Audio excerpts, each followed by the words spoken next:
Imagine a realm where the seasons' rhythms rule, where centuries of agriculture and fishing have reshaped the land, yet where people and nature remain in harmony.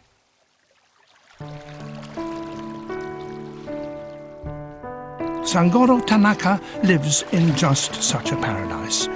At 83, he's a guardian of one of Japan's secret water gardens.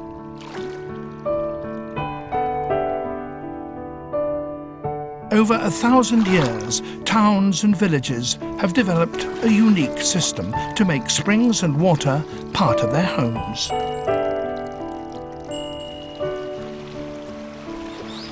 From inside their houses, the stream pours into Japan's largest freshwater lake, near the ancient capital of Kyoto.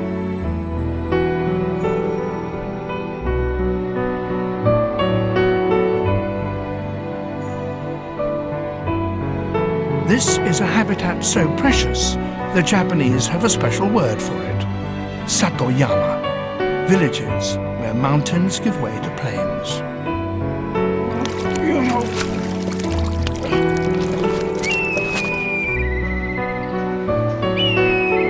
They are exceptional environments, essential to both the people who maintain them and to the wildlife that now share them.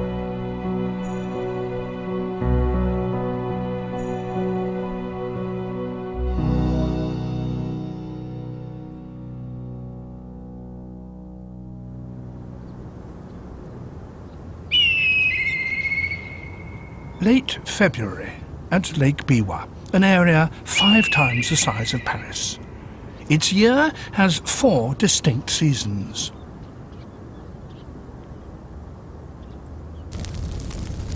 Reeds, desiccated by winter winds, feel the heat of spring. They are all that remain. The rest have gone to make roofs or screens. Flames consume both pest and weed. The ash will prove a powerful fertilizer.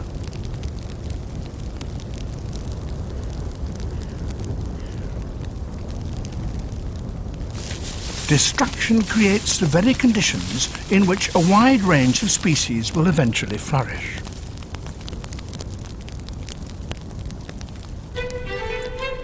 By April, new shoots sprout. The fire and smoke have provoked new growth. Spring puts on its new coat.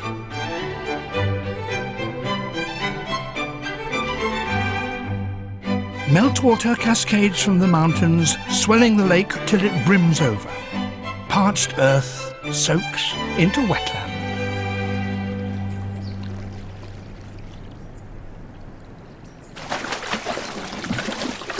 Sudden sounds split the still of the day.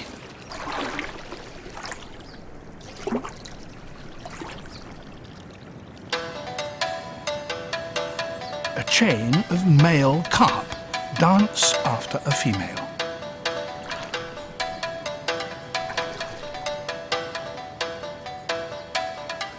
Some are longer than a man's arm, but she's bigger still, heavy with eggs. She releases her eggs, up to 200,000 of them, and the males race to fertilize them.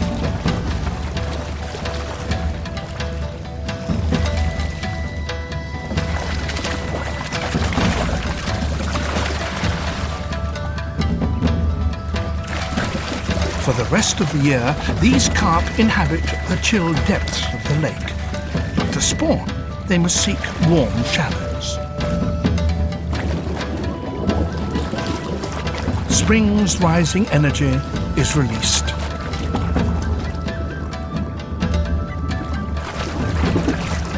Over 200 carp crowd here today.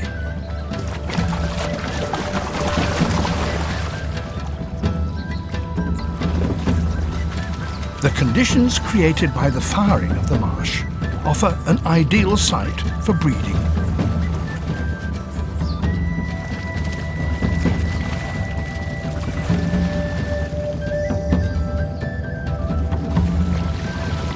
There are only a few days a year, when so many fish throng here.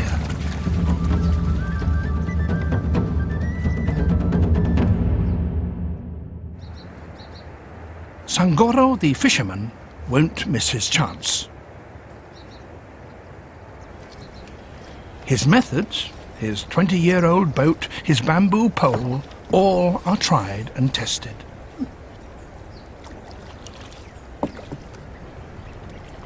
It takes years to really master the art of punting.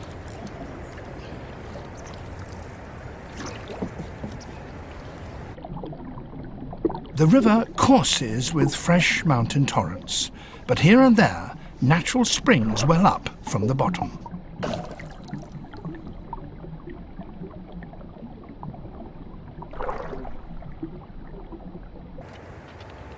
The marsh is a maze, but to Sangoro it's as familiar as his garden. He has some 50 traps set in various corners.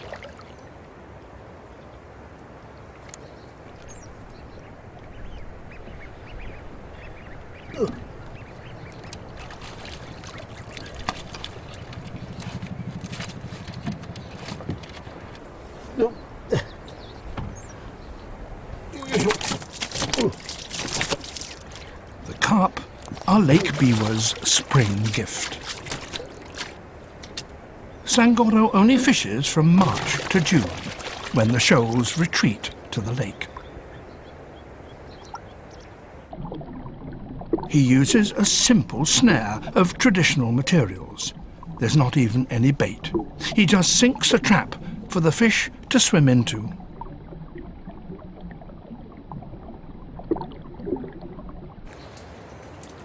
Where he places it depends on the weather and where he thinks the fish will swim that day.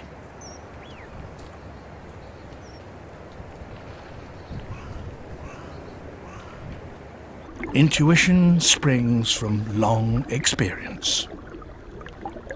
His haul includes other fish as well as carp, as they all flock to spawn in the shallows.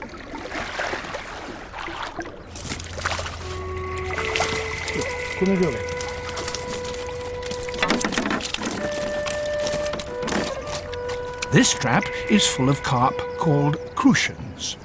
With a single trap, he may net a dozen fish to take home.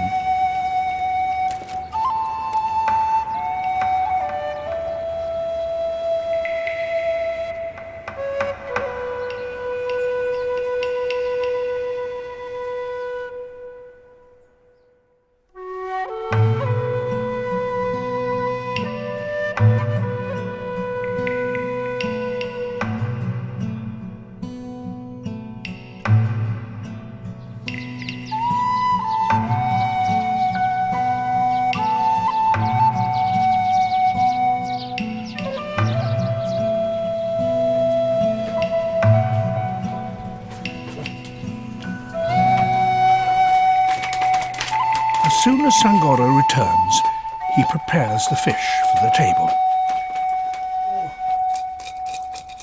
The catch is usually sold or cooked for supper that evening.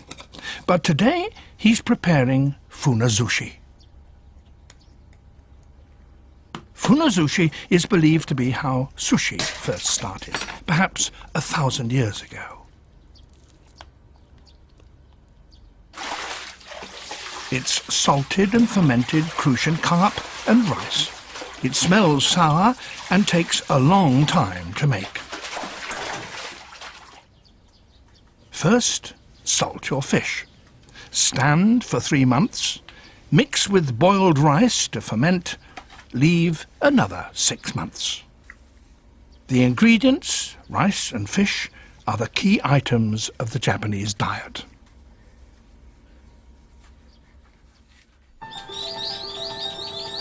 Sangoro's home lies about 2 kilometers inland from the lake shore.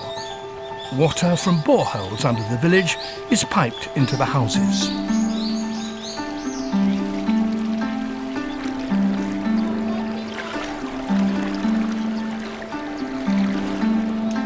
After it's been used, the water passes into a man-made stream.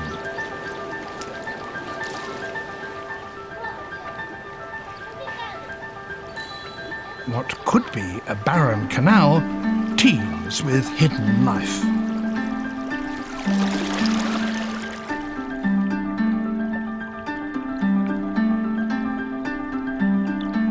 As spring gives way to early summer, aquatic plants reach for the sun.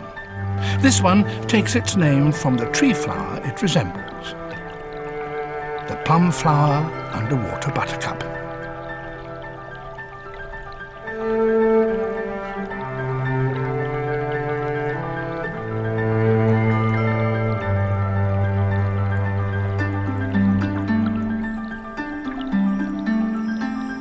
This little stickleback has no scales and can only live in the clearest of fresh water.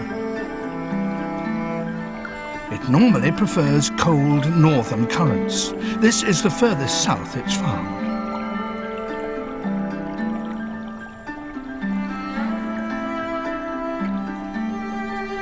The channel also harbours some strange-looking creatures.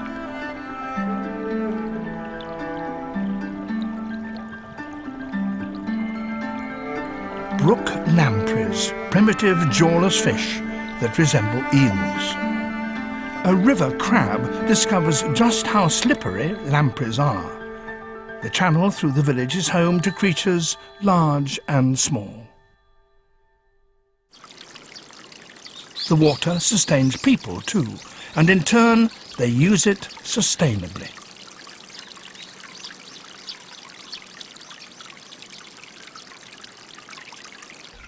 Each home has a built-in pool or water tank that lies partly inside, partly outside its walls. In the pool lounge friendly, ornamental carp. A continuous stream of spring water is piped right into a basin, so fresh water is always available.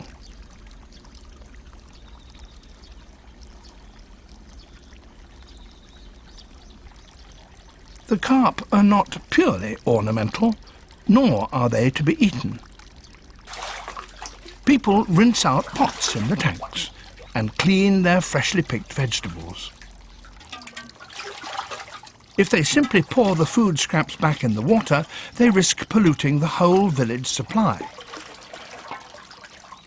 However,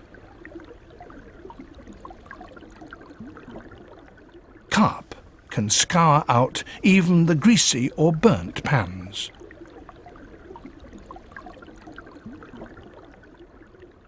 They do the washing up in Satoyama villages.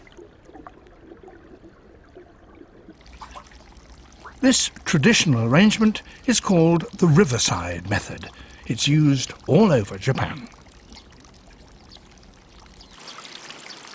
Cleaned up by the carp, the tank water eventually rejoins the channel.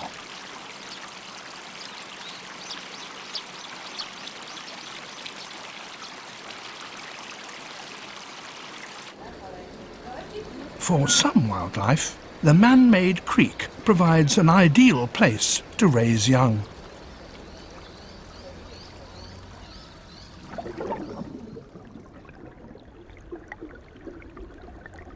Like this variety of freshwater goby, a small fish about as long as a little finger. The villagers call it the tiny mud crawler. A male is busy excavating a breeding site. The even bottom supplies a perfect hidey hole.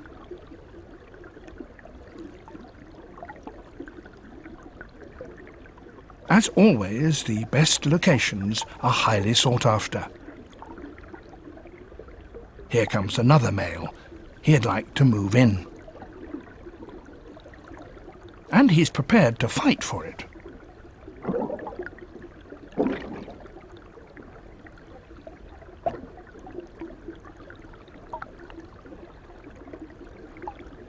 Both do all they can to look threatening.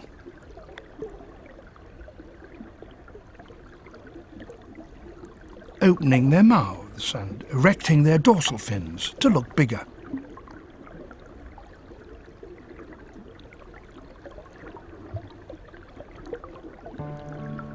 It's a victory for the sitting tenant.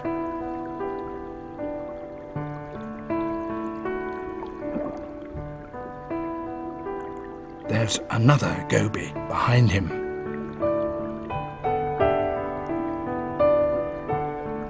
She's hanging upside down and she's laying eggs.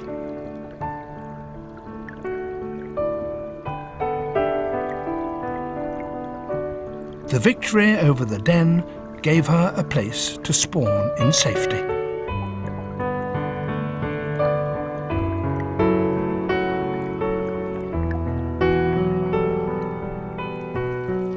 The old, simple life of Satoyama communities is attracting some young Japanese back from the cities.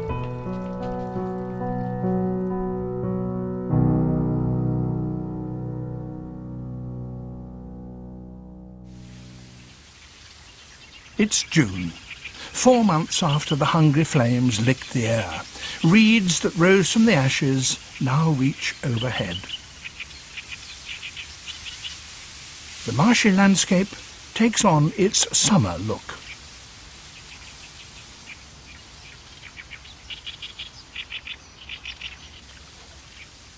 The dense growth is almost like a jungle.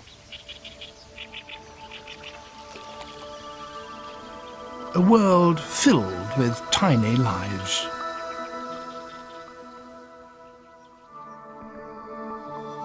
Each single reed stem is a microcosm. Tiny organisms called pseudoplankton live on their surface. Forests of tentacles reach out to seize organic material.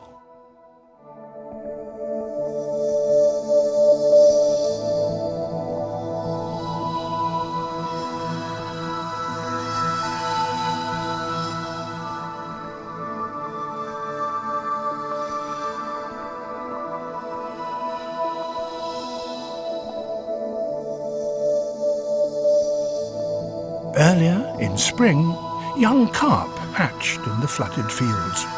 They stay there for about 3 months. The reed beds are their nurseries, where they have plenty to eat and are concealed from predatory birds. An infant fish meets a sudden end. It's been grabbed.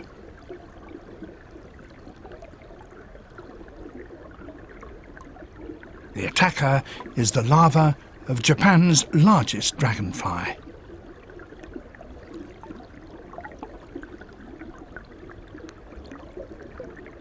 This aggressive ambusher hides in sand or gravel.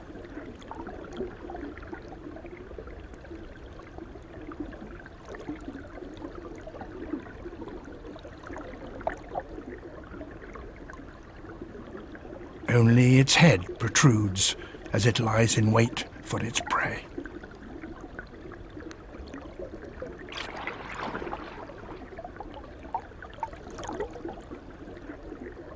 Its correct name is the golden-ringed dragonfly.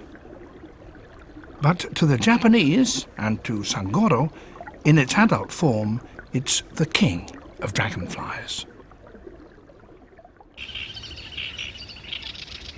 Chicks accompany a parent coot. Now is the best time to find food. An adult calls in warning.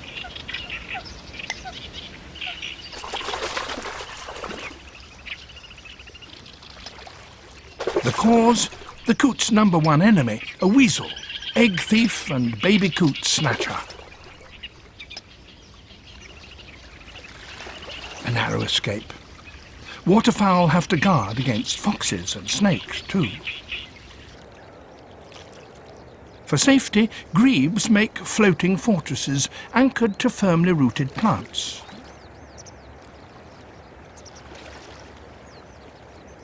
An adult bird is particularly alert when the eggs are hatching. Each grebe has its own territory, and each nests at the same place every year.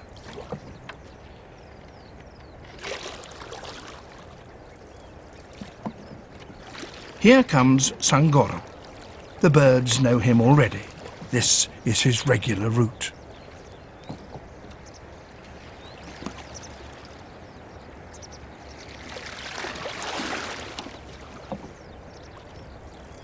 He spends 2 hours checking all the traps he set yesterday.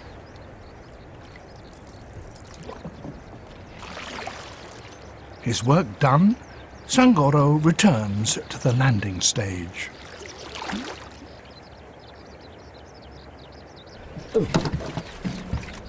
You should see the ones that got away.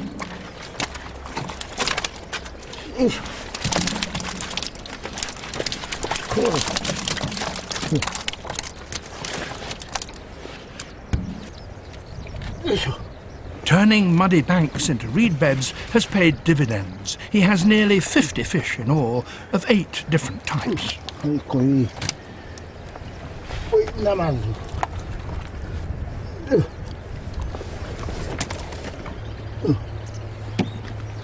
Sangoro won't eat the smallest fish. He puts them aside.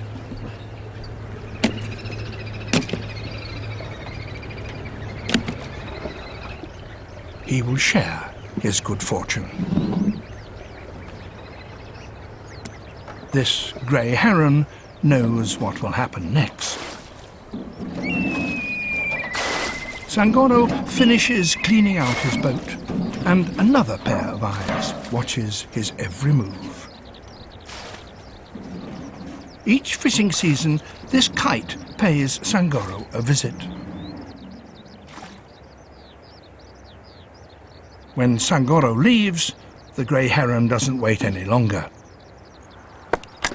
It's happy to clear up.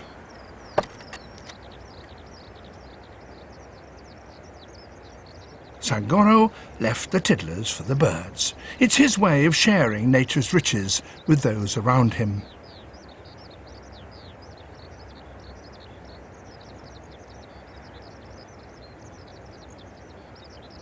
And they are only too pleased to take part.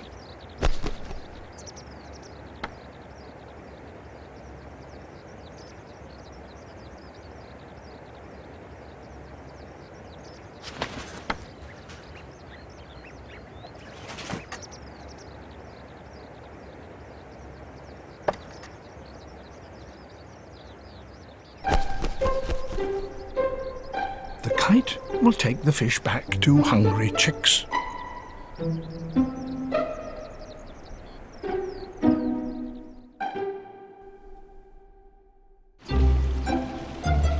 Where the village houses crowd most closely together, above a garden, a lone pine towers.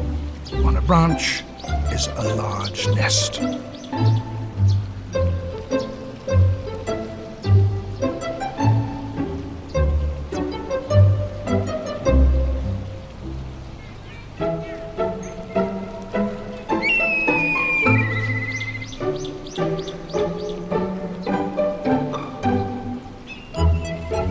There are 2 chicks there. They're developing steadily under the watchful eyes of the villagers.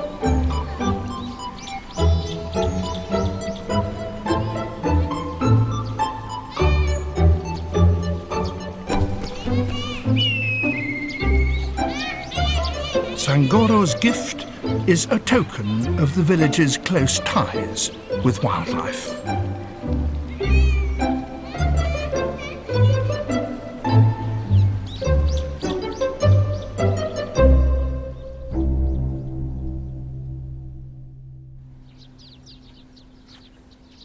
For Sangoro, fishing is not just a job. 漁してこれはもう趣味やな。魚の取れるのが面白いやな。入っとるのが。The traps capture relatively small numbers of fish, but this means stocks aren't depleted. ほんで魚と知恵比べやけな。魚を上手に騙さなあかんねん。あら、これは魚の方が賢かった。わしの方がわしの知恵の方が赤なんだな。入っとらん時はそう思うし。まあ毎日が楽しみよな。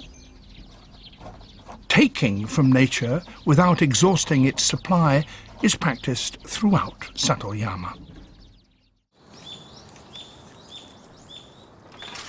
Reeds will make blinds, indispensable in the glare of the Japanese summer. The stems are left for a year to season, then each is straightened.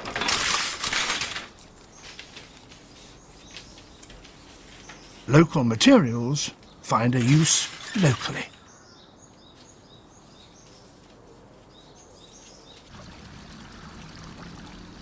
It's 5 days since the gobies first laid eggs in the village channel.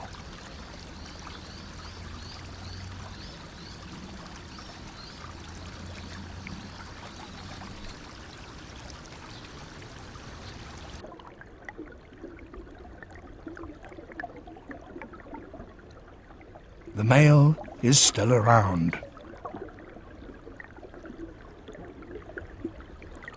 He's very protective, keeping predators away and taking great care of his offspring.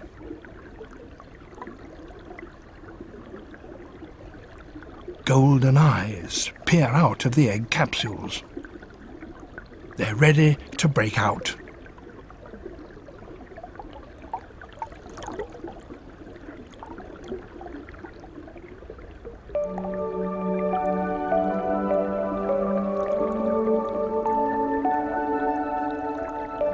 The anxious father fans them, keeping them oxygenated.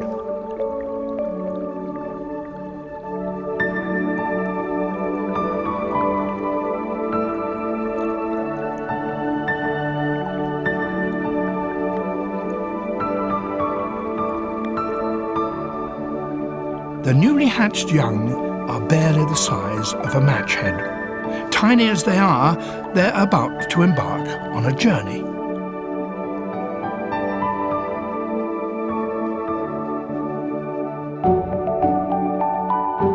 They will ride the current the 2 kilometers to Lake Biwa. There they will feed on the abundant plankton.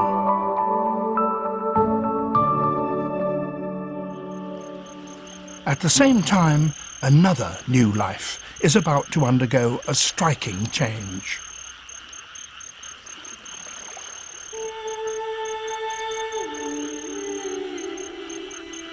The larva of a golden-ringed dragonfly.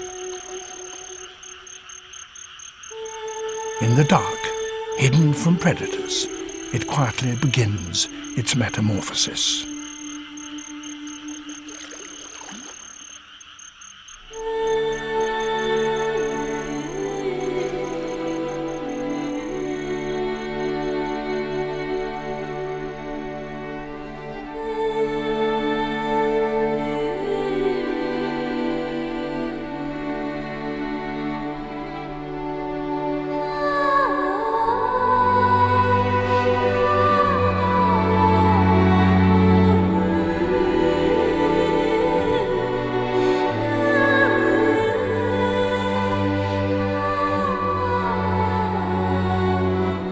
The larva is now a fully winged dragonfly. In 10 days, it will be sexually mature and ready to trigger the next generation.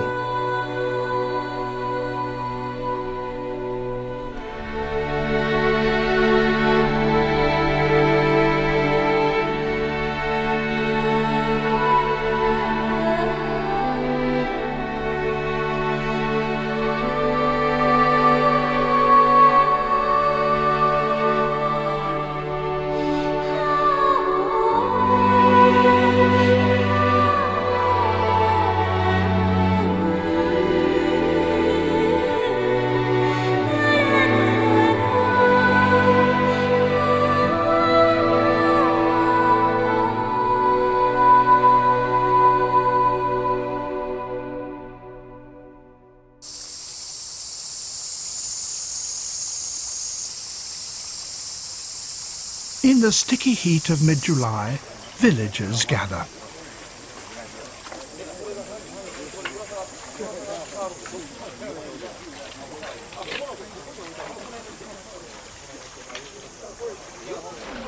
Overgrown banks block the stream. Time to clear the water plants. 20 families band together for their part of the channel. For the villagers, it's a welcome task their ancestors carried out for hundreds of years. For the fish in the creek, it's a huge nuisance. Flushed out of the shady vegetation, they seek refuge elsewhere.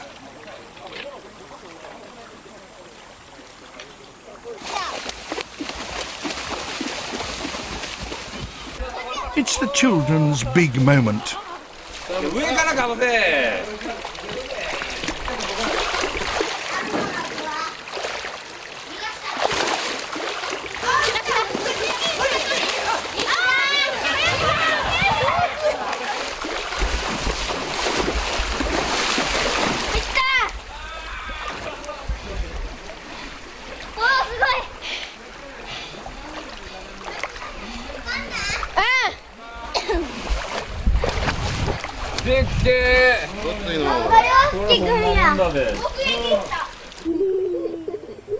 With wild creatures so close, children experience nature directly.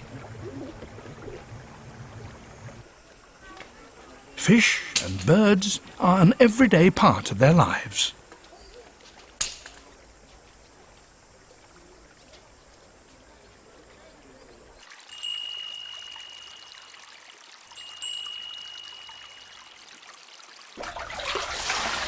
Three months have elapsed at Sangoro's house.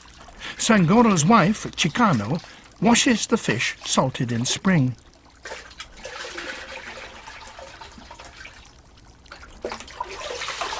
Next, she will bury them in rice.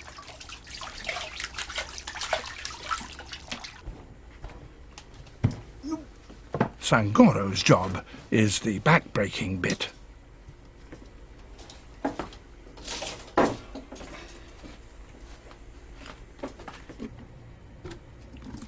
First, they lay out the fish evenly. Then they cover them. They build up several layers.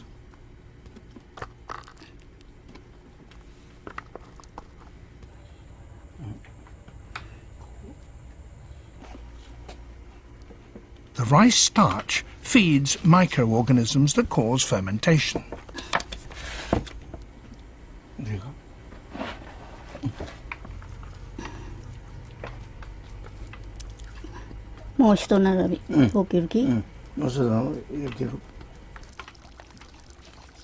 With nature's blessing, the funazushi will be good again this year.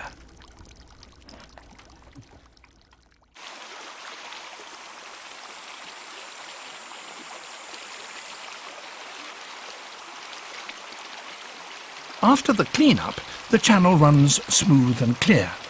Small fry are encouraged to return.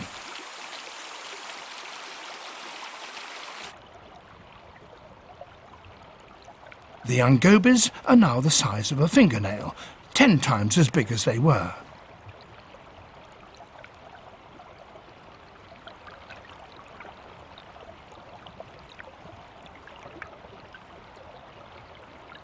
The hatchlings from the village have spent 2 months feeding on Lake Biwa's planktons.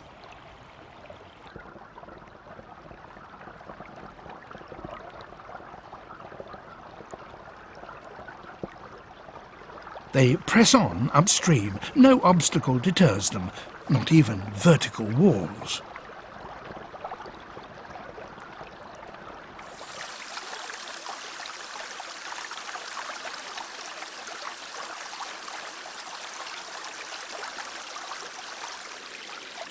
Inland, the channel narrows, and ahead lies something only too keen to greet them.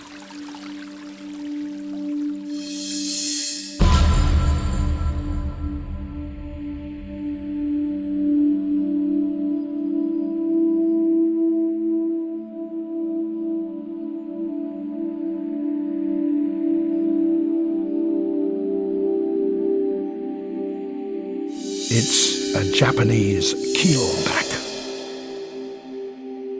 It feeds on fish, which is unusual for terrestrial snakes.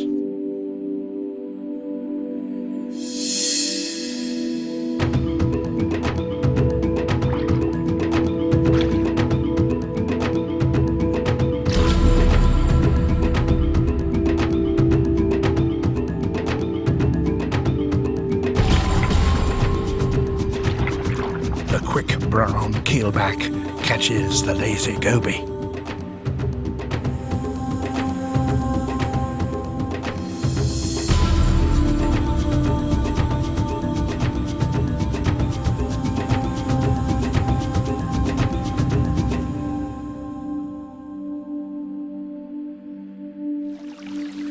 Those who escape continue their travels upstream. They must avoid herons and carnivorous fish too. The little gobies must find somewhere safe from ambushes.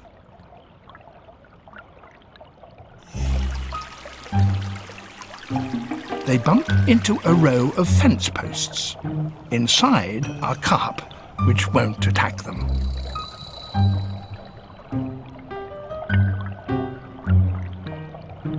It's the channel that carries away the household's used water.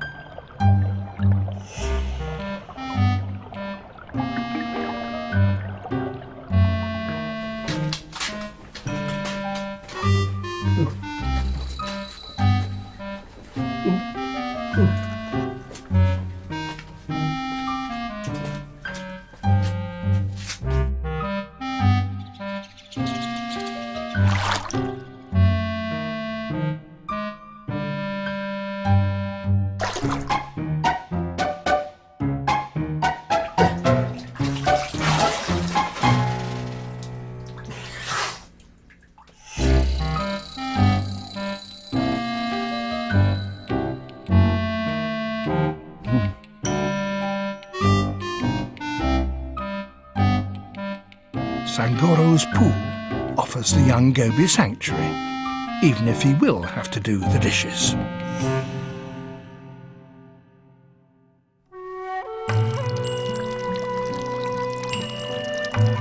The villagers endure the humid days of late summer with their natural neighbours.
It's a drowsy afternoon. The moist air drains everyone's energy.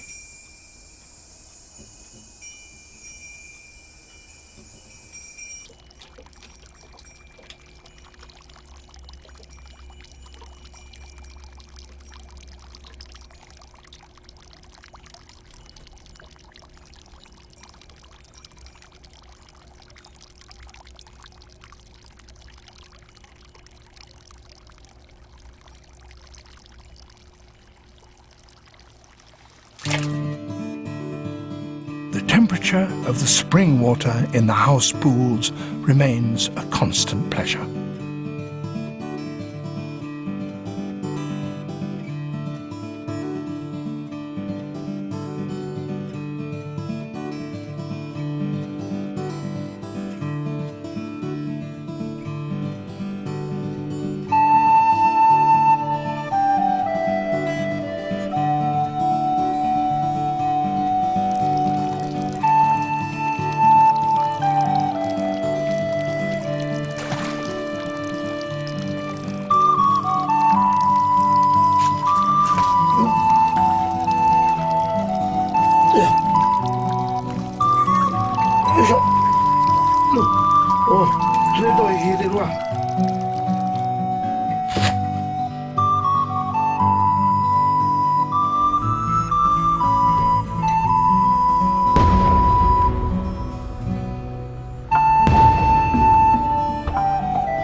the fiery summer burns itself out.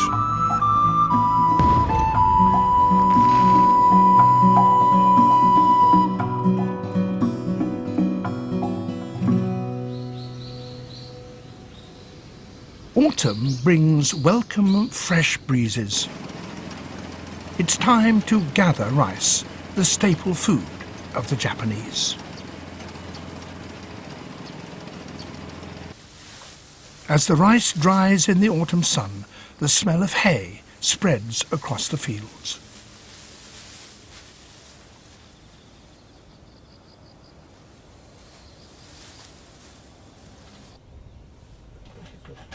With the harvest in, the time has come to give thanks. Sangoro picks 2 live fish from the house pool.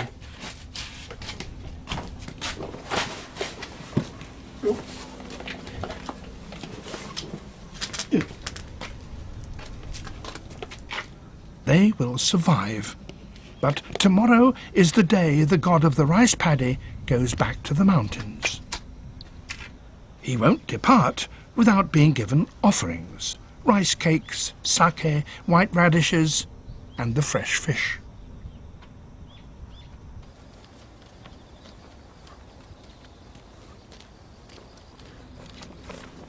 Sangoro believes that the god of his rice paddy will eat before leaving. The god will return next spring when rice is sown again.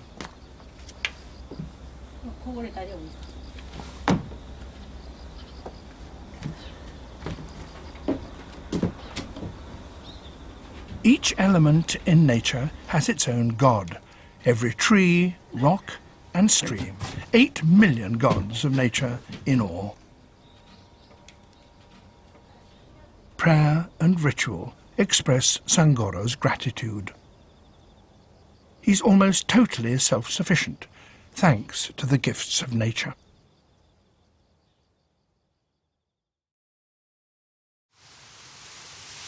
It's December. Winter's harshness looms.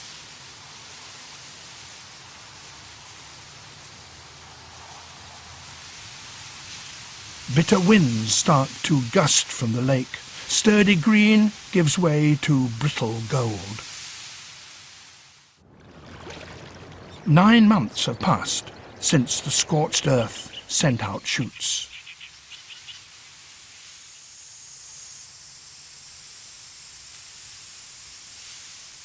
Now the reeds soar above. The slender stems will make screens and thatch.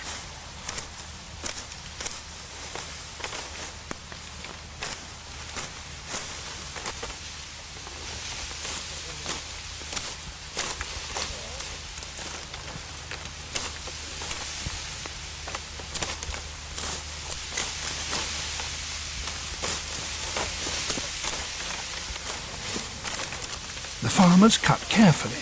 They don't snap or bend the long stalks.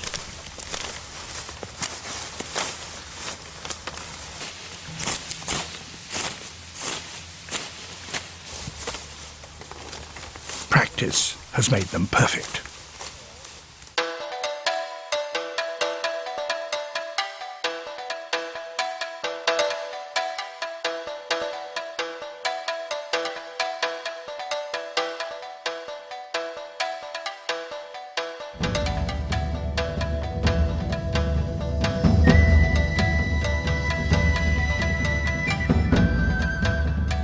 They heap the bundles into a tent-like shape called a round stand. The stands will be left to dry all through the winter.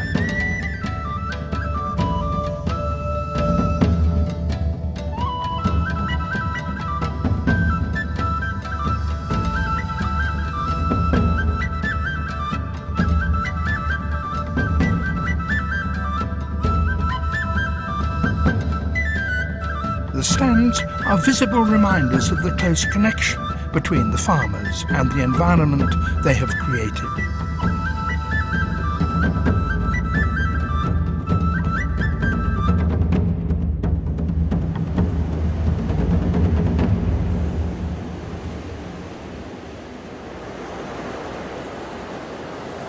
Winter grips the north. of Lake Biwa.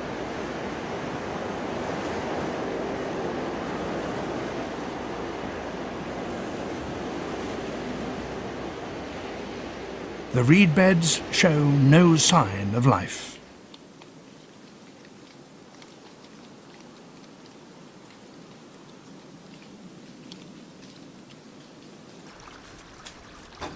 But even snow can't totally erase the traces of spring. In Sangoro's house, the local delicacy is finally ready.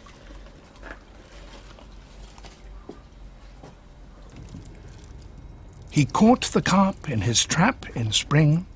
He and his wife salted them, and when summer came, covered them in rice to ferment.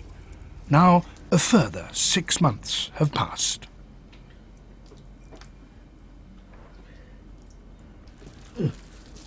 They will eat both fish and rice. Inside is more evidence of nature's bounty. The orange eggs.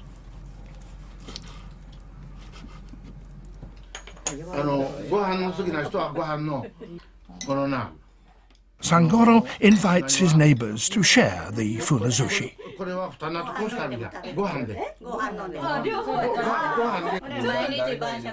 After half a year of maturing, the fish has the sour taste of cheese. Slow food that is endlessly satisfying. Preparation, preservation, and finally, appreciation. The precious pleasures of people living close to nature.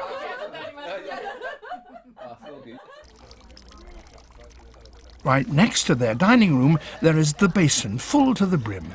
It's cool in summer, warm in winter.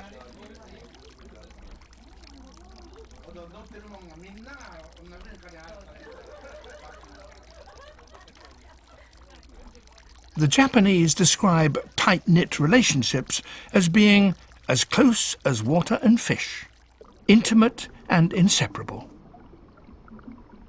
Like the pool and its little refugee.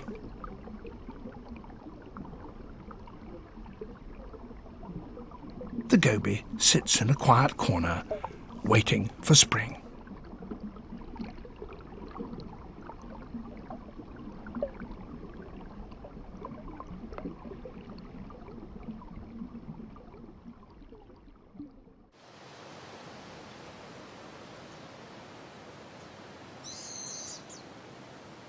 March finally comes round again.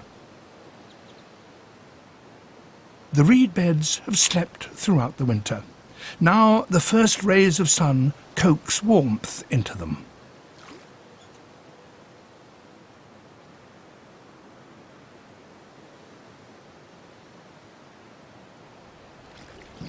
Once more, the silence yields to sounds of life.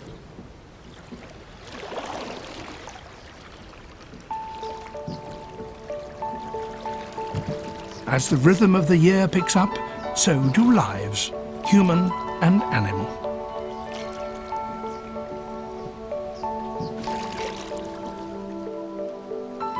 The Japanese have another saying: water comes, the fish live. They mean that when the right time comes, everything will be fine.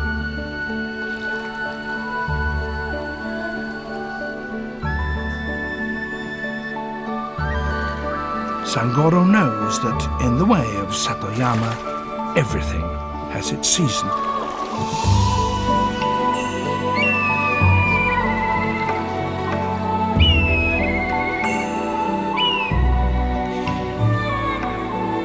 Together, Satoyama people and nature weave life into a seamless fabric, blessed by water circling on its journey without end.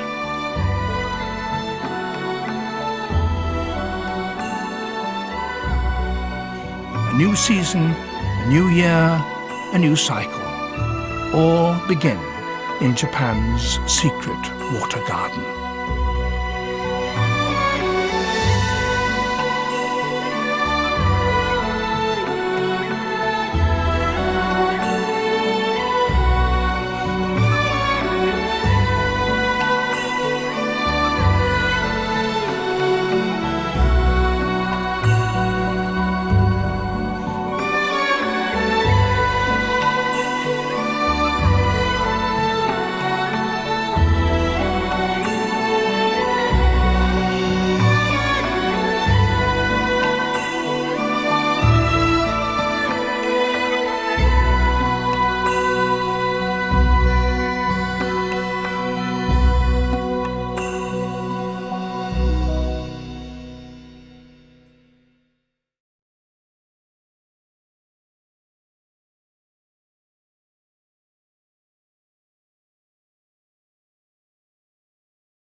Imagine a realm where the seasons' rhythms rule, where centuries of agriculture and fishing have reshaped the land, yet where people and nature remain in harmony.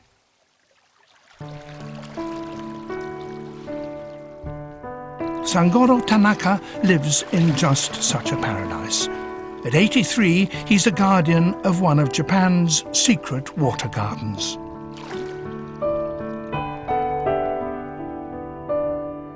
Over 1,000 years, towns and villages have developed a unique system to make springs and water part of their homes.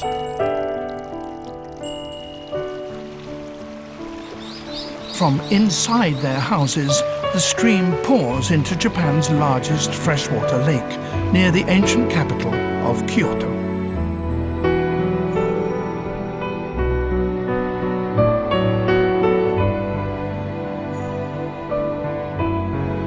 This is a habitat so precious, the Japanese have a special word for it: Satoyama, villages where mountains give way to plains.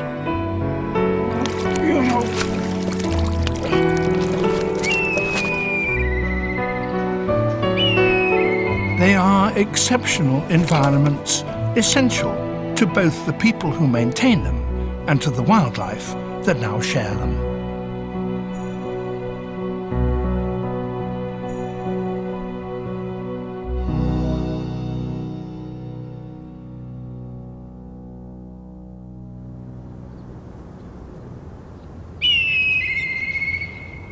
Late February at Lake Biwa, an area 5 times the size of Paris. Its year has 4 distinct seasons.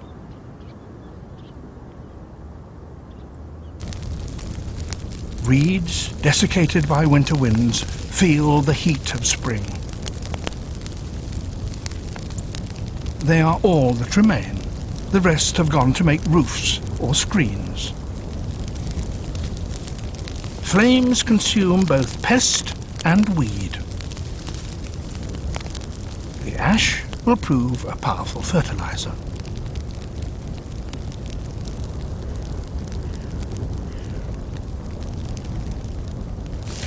Destruction creates the very conditions in which a wide range of species will eventually flourish.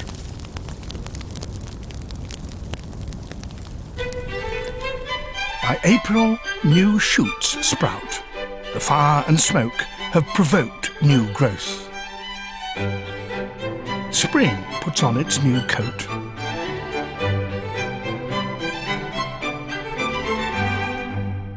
Meltwater cascades from the mountains, swelling the lake till it brims over. Parched earth soaks into wetland.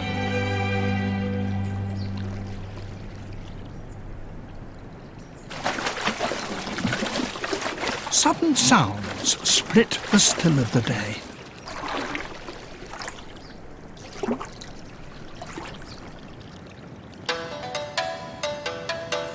A chain of male carp dance after a female.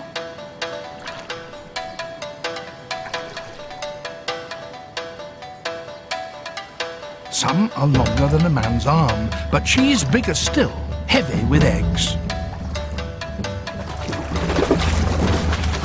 She releases her eggs, up to 200,000 of them, and the males race to fertilize them.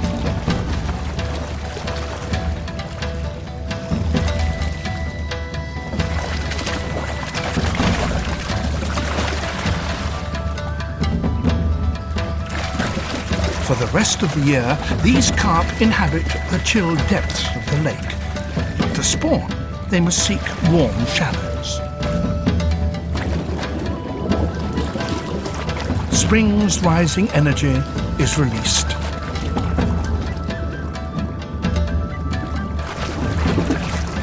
Over 200 carp crowd here today.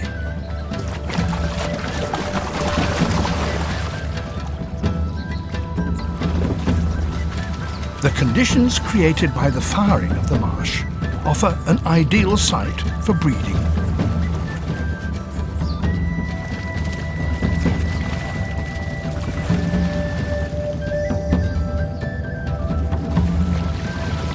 There are only only a few days a year, when so many fish throng here.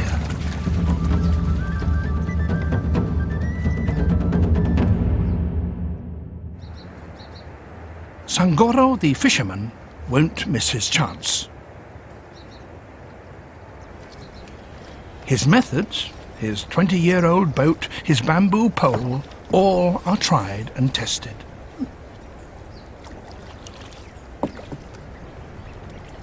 It takes years to really master the art of punting.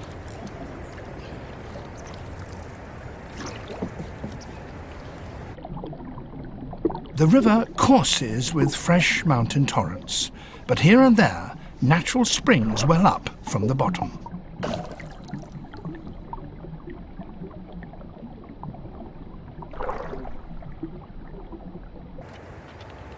The marsh is a maze, but to Sangoro it's as familiar as his garden.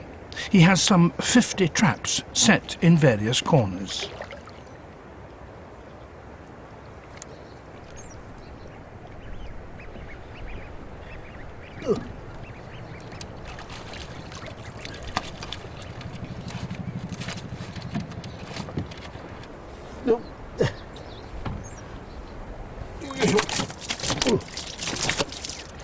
The carp are Lake Biwa's spring gift. Sangoro only fishes from March to June, when the shoals retreat to the lake. He uses a simple snare of traditional materials. There's not even any bait. He just sinks a trap for the fish to swim into.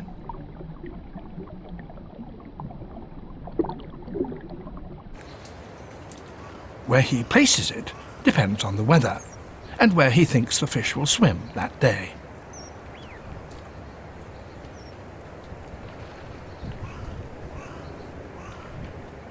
Intuition springs from long experience. His haul includes other fish as well as carp, as they all flock to spawn in the shallows.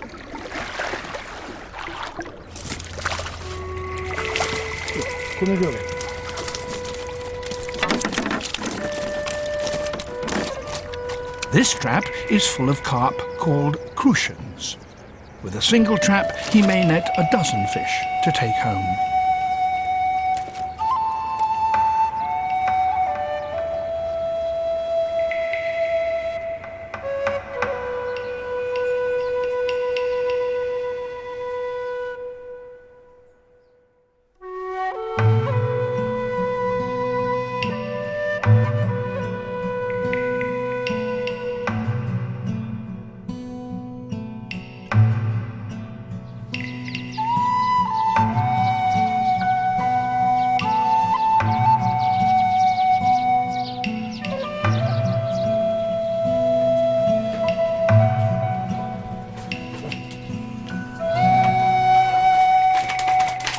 As soon as Sangoro returns, he prepares the fish for the table.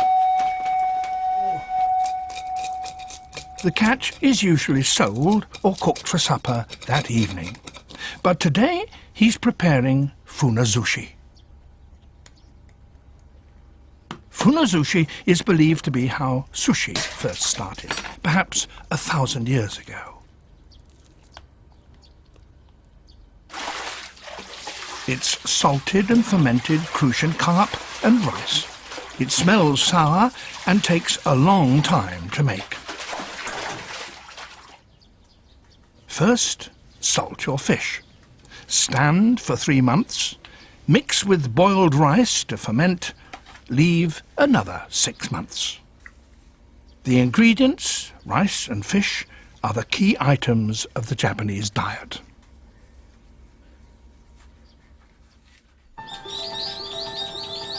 Sangoro's home lies about 2 kilometers inland from the lake shore. Water from boreholes under the village is piped into the houses.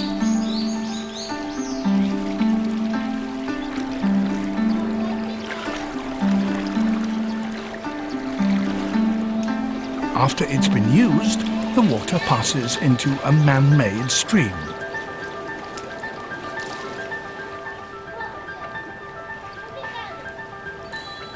what could be a barren canal teems with hidden life.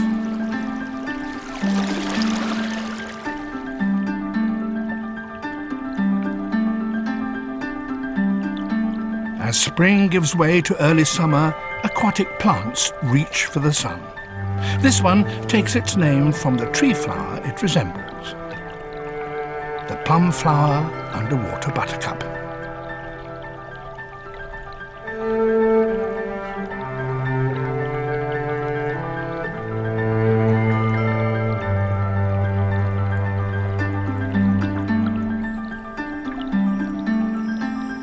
This little stickleback has no scales and can only live in the clearest of fresh water. It normally prefers cold northern currents. This is the furthest south it's found.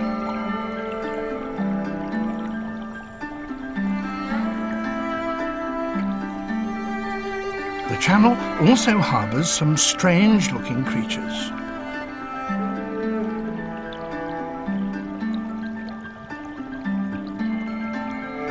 Brook lampreys, primitive jawless fish that resemble eels. A river crab discovers just how slippery lampreys are. The channel through the village is home to creatures large and small. The water sustains people too, and in turn they use it sustainably.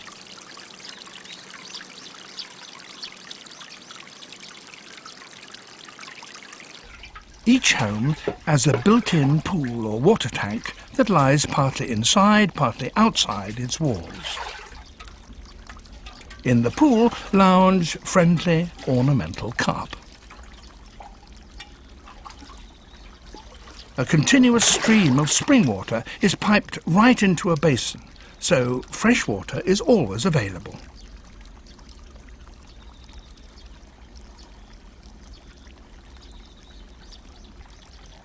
The carp are not purely ornamental, nor are they to be eaten. People rinse out pots in the tanks and clean their freshly picked vegetables. If they simply pour the food scraps back in the water, they risk polluting the whole village supply. However, carp can scour out even the greasy or burnt pans.